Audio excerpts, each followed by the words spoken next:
هنقول الفرق ما بين السكر الابيض والسكر البني. في ناس كتير قوي فاهمه ان السكر البني هو سكر الدايت، ودي معلومه غلط جدا. هنتكلم من ناحيه السعرات. السكر الابيض والسكر البني الاثنين تقريبا نفس السعرات، اختلاف سعر او 2 فرق ما بينهم، ودي حاجه لا تذكر.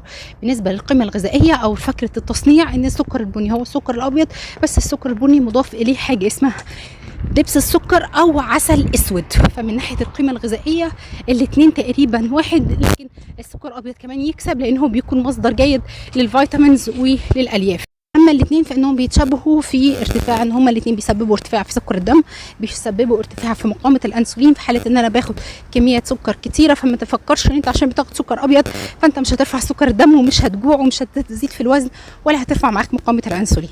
فالسكر الابيض والسكر البني دي بدعه وفرق تصنيع مش اكتر ابدا. الفكره ان لو زودت معالق في اي واحده فيهم برضو هتبقى في مشكله في نظامك الغذائي.